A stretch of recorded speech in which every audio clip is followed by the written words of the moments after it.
Now, combat in the Ghost Betwixt is relatively easy to learn, but difficult to master. There is a lot of strategy and tactical decisions to be made within the combat. I'll cover some of those more strategic decisions in another video, but right now I just want to break combat down to the basics so you can see exactly how it works. Now, let's say Avalon is there and it's her activation. Each family member gets 2 actions on their activation.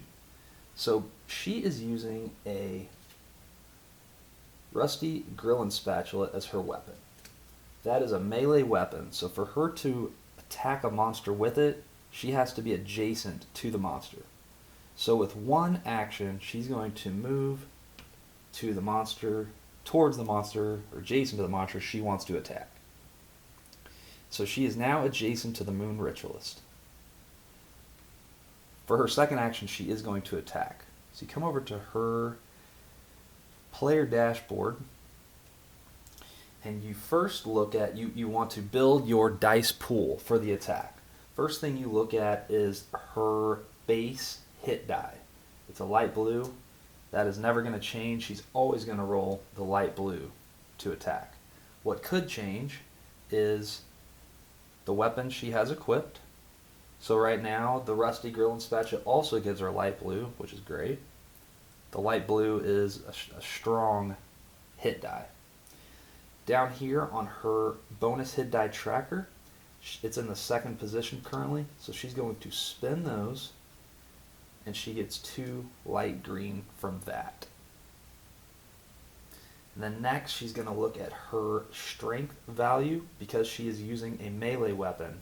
So she's going to use a light yellow damage die. Now for Avalon, her accuracy and strength are the same, so she's going to have a light yellow damage die whether she's using a melee weapon or a ranged weapon. And lastly, you're going to grab a defense die for the Moon Ritualist. He has a tan defense die.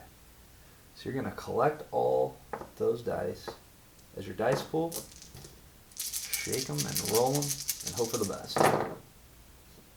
Okay, so it looks like a pretty decent roll. First thing you're looking for are the stars, which are hit successes. All you need is to meet or exceed the monster's agility to land a hit. Most of the monsters at this point in the game only have an agility of 1, so we really just needed 1 hit success. It doesn't matter if you go over at this point. So she is successfully hit. There was nothing on her, or on the Moon Ritualist's defense die, so that was good.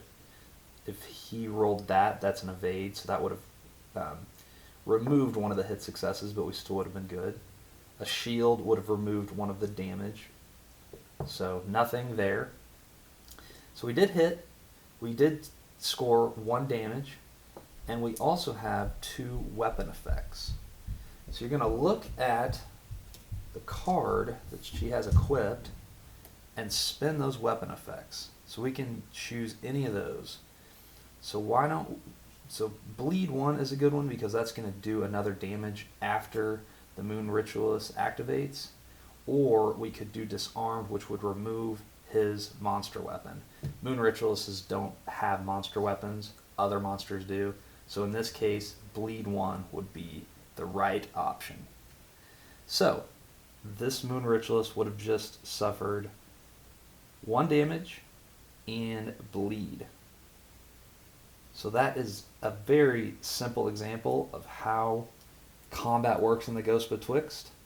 And I can't wait to show you guys some of the more nuances and tactical decisions that can be made during the combat phase.